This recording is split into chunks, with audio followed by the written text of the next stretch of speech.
Hi there and welcome to the Tweak of the Week. I'm Tommy Larkin, owner and chief experience officer of Optimal Movement, Fitness, and Yoga. Today we're working on those hamstrings and a bit of the outer hip and thigh.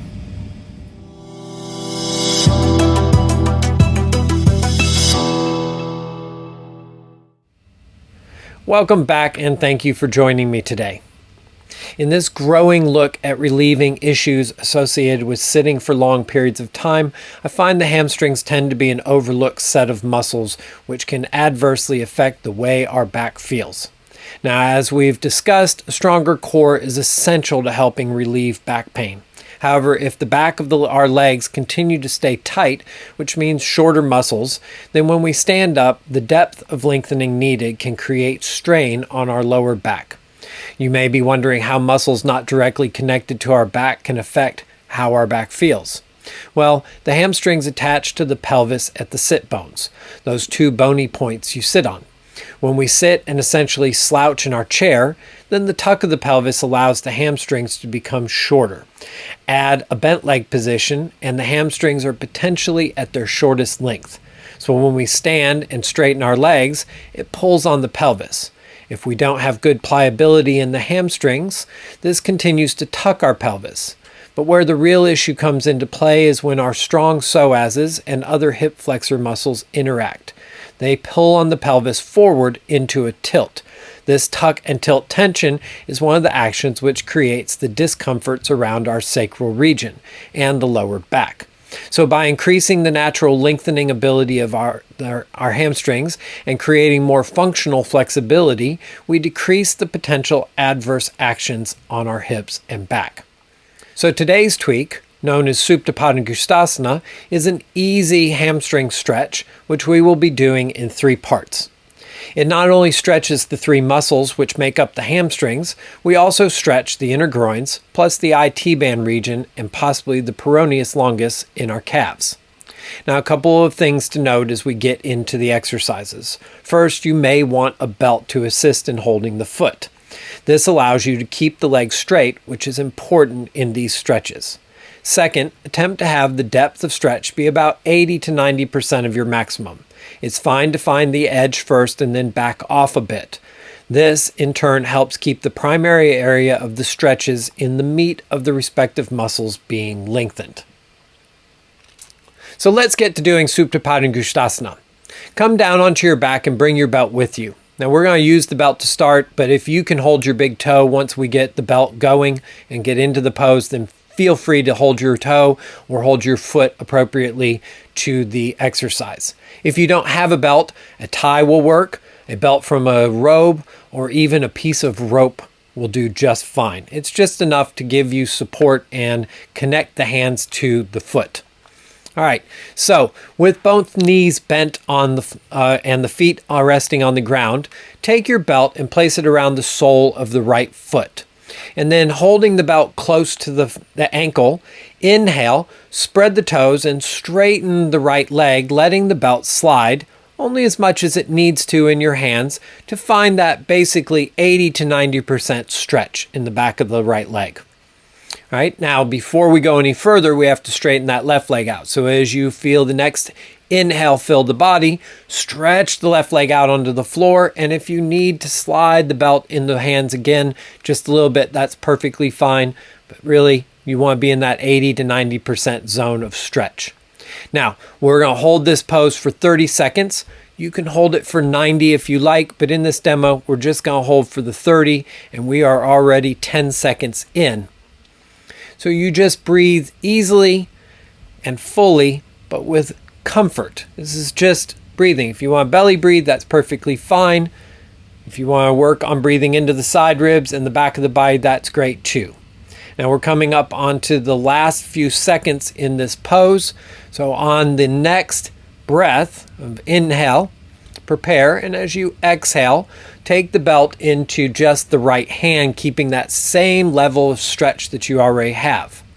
And then inhale, stretch the left arm out to the left side, straight out of the shoulder, and externally rotate your right thigh so you see the front of the leg and the foot turn towards the right. Take another inhale as you create cow in the chest and really reach out into the legs. And as you exhale, pull the belly to the spine. And now inhale, open the right leg out to the side, keeping the left hip firmly grounded on the floor. And again, we're going to hold for 30 seconds here. So we're already 5 seconds in. And there's your 10. So now feel the right foot and the left hand stretch away from each other.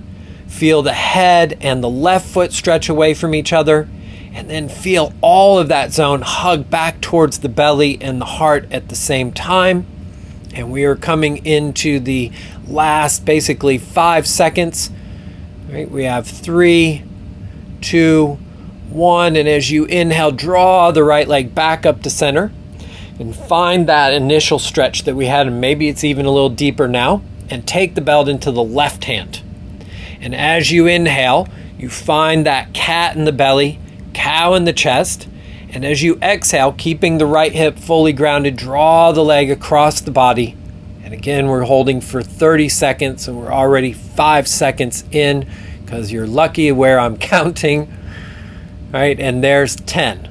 So we have 20 more seconds, and it's really important to look up at your right foot here and make sure that the sole of the foot, or the big toe side of the foot, is not turning down towards the floor. So reach through the inner leg and really give a good stretch there, spreading the toes. That's probably going to juice it up a little bit more. And for these last 5 seconds, give me a little more cat in the belly, a little more cow in the chest, and then inhale, draw the leg back up to center. Now exhale, bend both knees, release the belt.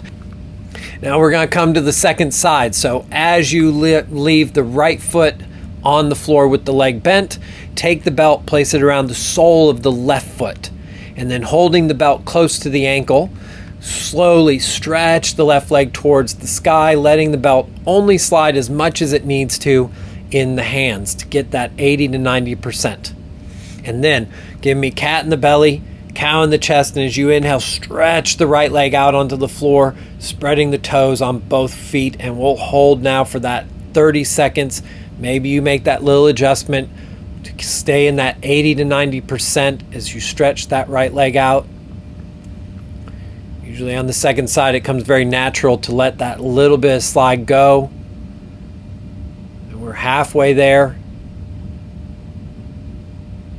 Really want to feel those inner legs move to the feet and the outer legs move to the hips. That helps keep that cat in the belly and the stability in the hips very important in the next 2 parts. And now take the belt into the left hand only. And as you inhale, stretch the right arm out from the right shoulder and externally rotate the left leg again. So the inner leg and foot turn towards the left side. As you inhale, open that left leg out to the side, and again, that right hip now stays firmly grounded. Don't let it lift up. So the more you work into the feet and the hands and stretch the head away from the right foot, the more you can hug back in. That gives you more stability in the torso to keep that hip down through that core work. And we have just about 12 seconds left here.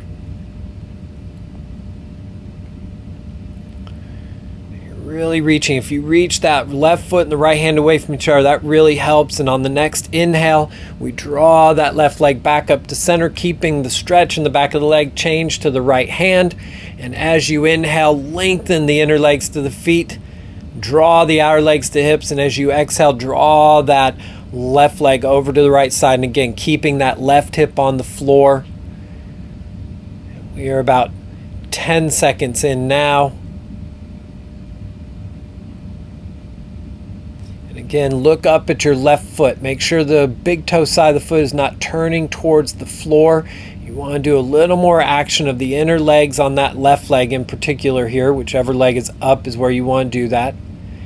And then we're in the last 3, 2, 1. And inhale, draw the leg back up to center. Exhale, bend both knees, release the belt. And then I like to just stretch the legs out onto the floor. Some people like to hug the knees into the chest just to kind of finish that out. Either way is fine. Fantastic. Now, as a reminder, each time you work on opening the hamstrings in Supta Padangustasana, make sure to start with both legs bent and lengthen the lifted leg before stretching the opposing leg out onto the floor. This ensures you are always working at the most beneficial capacity of stretch each time. I hope the benefits of today's tweak make the back of your legs and lower back much happier. And as always, thank you for joining me. And until next time, have an amazing week and be excellent to each other.